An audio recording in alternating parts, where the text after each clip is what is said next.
I, 28F, have been best friends with Jessica, 29F, since we were kids. We were practically inseparable growing up, sharing secrets, dreams, and adventures. I always knew that she deserved the best in life, especially when it came to love. So when she told me she was getting married to Alex, 30M, I was overjoyed for her. However, as the days passed and the wedding date approached, I began to notice some red flags that made me question whether Alex was really the right choice for Jessica. The first conflict arose when I overheard Alex talking on the phone one day. He was speaking in hushed tones, but I could make out enough of the conversation to realize that he was cheating on Jessica. My heart sank as I listened to him making plans to meet up with another woman behind Jessica's back. I was torn between wanting to confront him and wanting to protect Jessica from the heartbreak that would surely follow if she found out. I decided to confront Alex about what I had heard, hoping that he would come clean and end things with the other woman.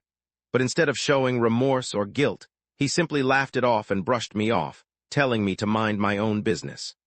I was furious at his callousness and wondered how Jessica could be so blind to his true nature. As the days passed, the tension between us grew, with Alex occasionally dropping hints that he knew I was onto him. It was a cat-and-mouse game, with neither of us willing to back down. I knew that I had to do something drastic to stop the wedding from happening, even if it meant risking my friendship with Jessica. In a last-ditch effort to save Jessica from heartbreak, I decided to sabotage the wedding.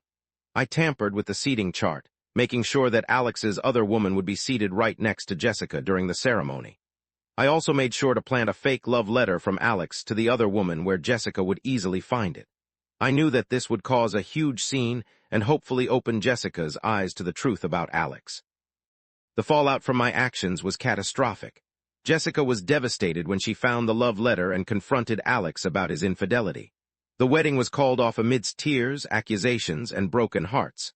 Jessica was crushed, feeling like her whole world had crumbled before her eyes.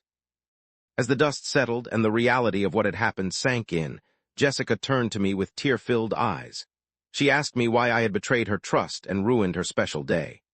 I tried to explain that I had only done it out of love and concern for her well-being, but she was too hurt and angry to listen.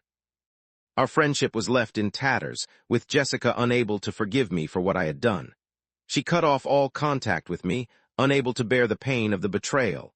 I was left alone, regretting my actions and wondering if I had made the right decision. Update: months passed, and Jessica still refused to speak to me.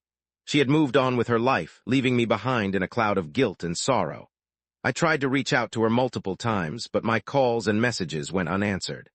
I was left with a heavy heart, wondering if I had truly saved Jessica or only pushed her further away. In the end, I am left with a lingering question that haunts me every day. Am I the asshole? The answer to that question continued to elude me, as the rift between Jessica and me grew wider with each passing day. I couldn't shake the feeling that I had lost my best friend forever, all in an attempt to protect her from a toxic relationship. I found myself constantly replaying the events that had unfolded, questioning my actions and wondering if there could have been a better way to handle the situation. But deep down, I held on to the belief that what I had done was necessary, despite the consequences. As time went on, the resentment between Jessica and me festered, with neither of us willing to reach out and mend the broken pieces of our friendship. The silence between us was deafening, a constant reminder of the pain and betrayal that had torn us apart. In the midst of it all, I received news that Jessica had moved on and found happiness with someone else. It was a bittersweet revelation, as I felt a sense of relief knowing that she was no longer tied to Alex, but also a pang of sadness knowing that I was no longer a part of her life. At last, I had my answer to the lingering question. Yes, I was the asshole. I had sabotaged my best friend's wedding, destroyed our friendship, and left a trail of heartbreak in my wake. But in the end, I had done it out of love, out of a desire to protect Jessica from a future of pain and misery. The conclusion of our story is one of bitter animosity and regret, with both sides nursing wounds that may never fully heal. Jessica moved on, choosing to leave me behind in the debris of our shattered friendship. And I, haunted by my actions, could only hope that one day she would find it in her heart to forgive me, even if I could never forgive myself.